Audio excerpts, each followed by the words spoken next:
Hi, this is Sandy with My Real Body Yoga.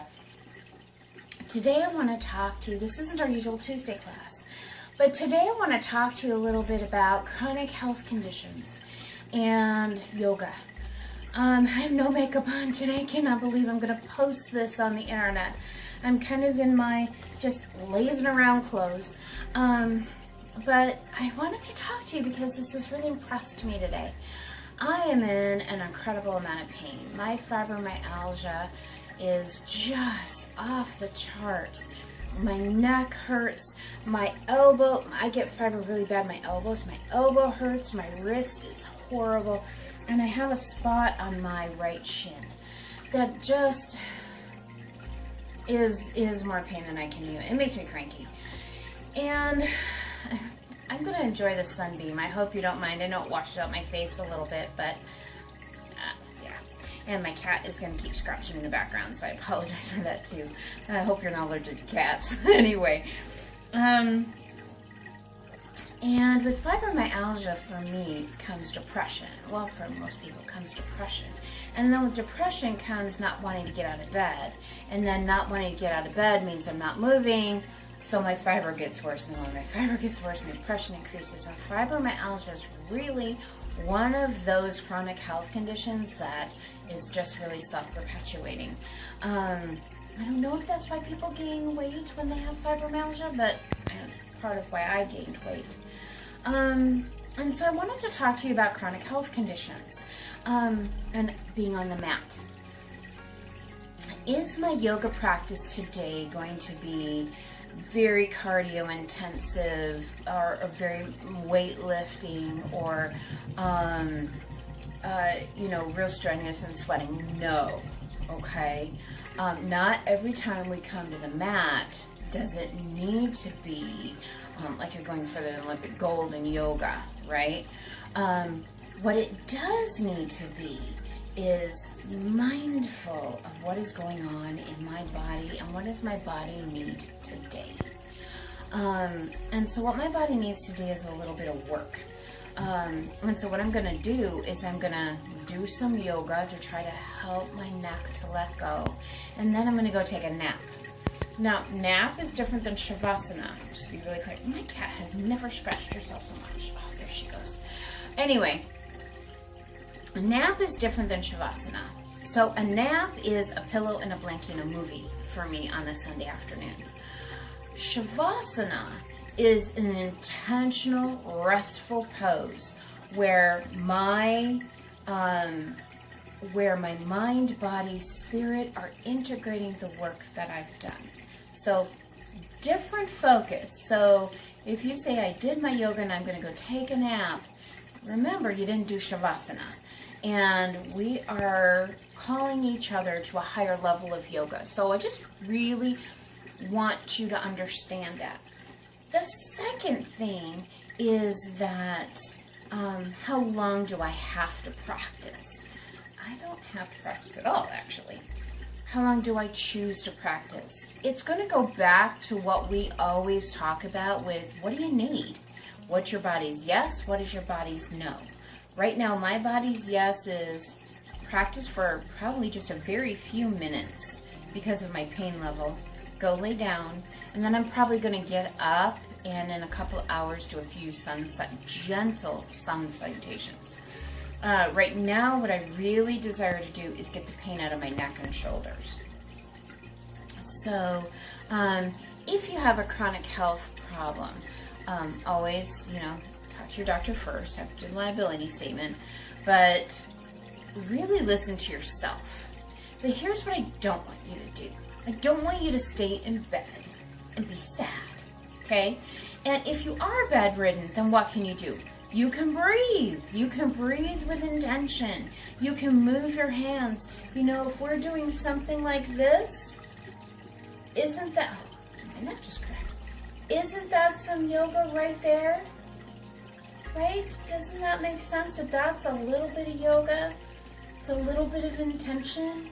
And if I go ahead and I take a nice deep breath in and I pull this hand back, gently like I'd like to keep it, and then exhale that hand down.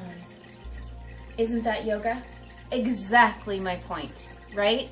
So I claim the yoga mat for all of us who suffer from depression, fibromyalgia, chronic fatigue, Meniere's disease, migraines, anything that makes you not live your life and you feel like you have to always explain to other people and they kind of give you that look. And if you have any of these conditions, you know what look I'm talking about.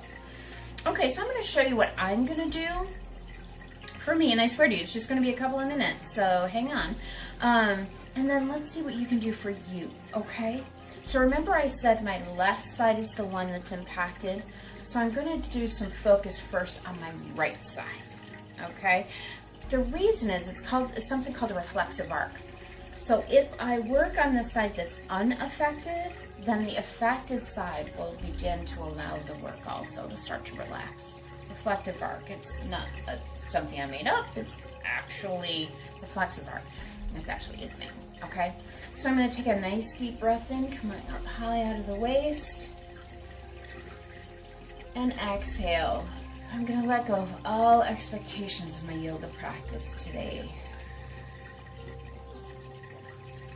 Inhale and exhale.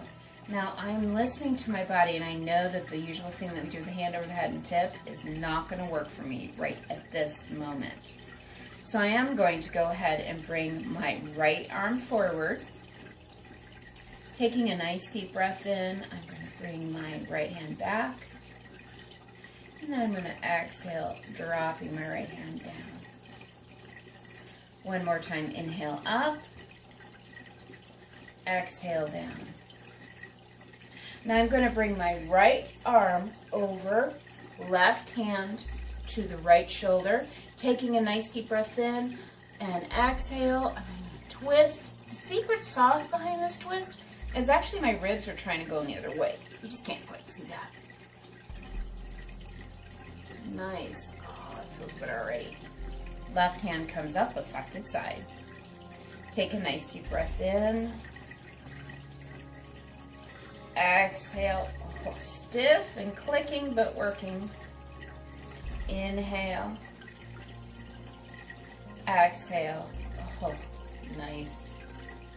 Left arm goes over the body. Right hand to the left shoulder, taking a nice deep breath in. Remember, twist, but really my ribcage is trying to go the other way. Hands are going to come behind the back. Usually I can do a pretty high yoga mudra. I'm not even going to ask myself to do that today. I'm just going to take a nice deep breath in, exhale, and descend. So for those of you who don't know, my hands are like this. If your hands want to be like this behind your back, that's okay. I'm going to descend as far as is my yes today. I'm going to descend with the chest, not the head. Remember, if I'm descending with the head, look at all that pressure I'm putting on my already sore neck, right? Descend with the chest, not the head. Coming up, drop the shoulders. One more time, taking a nice deep breath in, descend. Oh, yes. And lift. Good. Now I'm just going to do one or two more little things. I'm going to come into table.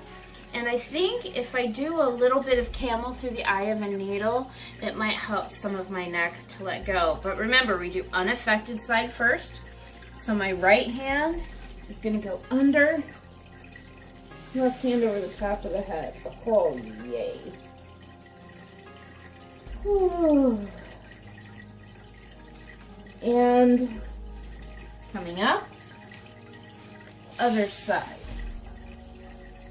Oh, it just feels good to move. This isn't a cure by any means, but oh, the rest of my muscles that aren't impacted are saying thank you.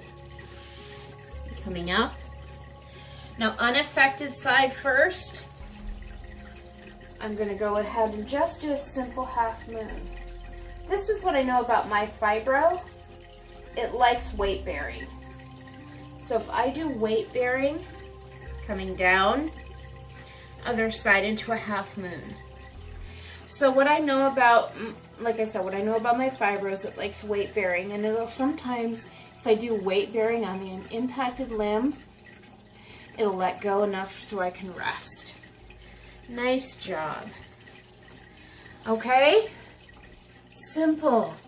Yoga does not have to be, all right, I have to roll out my mat, do an hour, or it didn't count. It always counts. It always counts when you take a minute to be honest about the body you live in. It always counts if you are going one step closer to wellness. It always counts. I'm so lucky to know you. And looking forward to talking with you soon. I hope these videos are as much fun for you as they are for me. One of these days I'll even show you the outtakes. Talk to you soon. Love you much. Namaste.